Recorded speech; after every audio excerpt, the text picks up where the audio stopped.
थांबा, एकदम थांबा.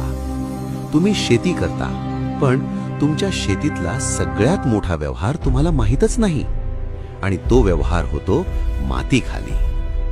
मित्रांनो, तुमचं झाड दररोज 50% हो 50% कमाई एका गुप्त बाजारात उधळतं. तुम्हाला वाटतं मी एक्झॅजरेशन करतोय? नाही. झाड प्रकाश संश्लेषणातून जे कार्बन बनवतं त्याचा मोठा हिस्सा ते मुळांतून मातीमध्ये सोडतं, आणि इथेच सुरू होतो काळा बाजार. प्रश्न असा आहे, का? झाड असं का करेल? झाड वेडं आहे का, की झाडाला याचा फायदा मिळतोय? आज आपण हेच उघड करणार आहोत. स्क्रीनवर एक शब्द लक्षात ठेवा, रायझोस्फिअर. मुळांच्या भोवतीचा फक्त 1 ते 2 मिलीमीटर भाग, एवढासा भाग, पण इथे चालतो शेतीचा रिअल गेम.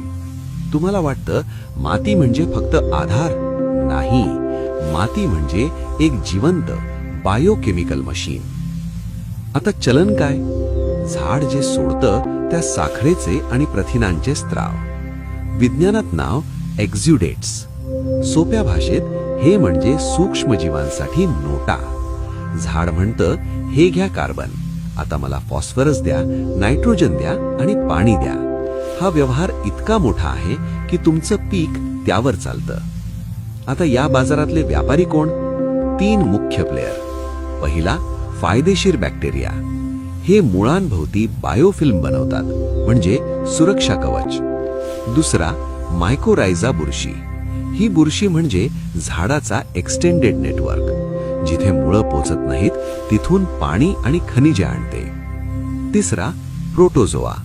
हे बॅक्टेरियांना खातात आणि झाडाला मिळतं रेडी टू ईट अमोनियम, म्हणजे निसर्गात खत तयार होतं तुमच्या डोळ्यांसमोर पण दिसत नाही.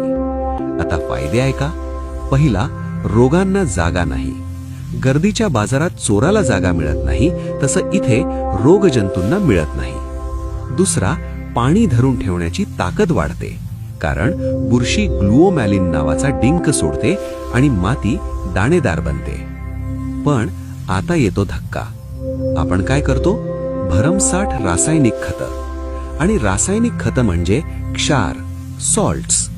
हे क्षार सूक्ष्मजीवांच्या शरीरातून पाणी खेचतात आणि ते मरतात. मग काय होतं? झाड स्त्राव सोडणं कमी करतं आणि बाजार बंद. शेवटी जमीन निर्जीव. म्हणून मित्रांनो, आता निवड तुमची आहे. तुम्ही फक्त ग्राहक राहणार की जाणकार मृदा व्यवस्थापक बनणार? रायझोस्फिअर जिवंत ठेवा आणि पीक आपोआप जोमाने येईल. ही माहिती उपयोगाची वाटली तर व्हिडिओ शेअर करा आणि कमेंटमध्ये सांगा, तुम्हाला हा अदृश्य बाजार पुन्हा जिवंत करायचाय का? सबस्क्राईब करा.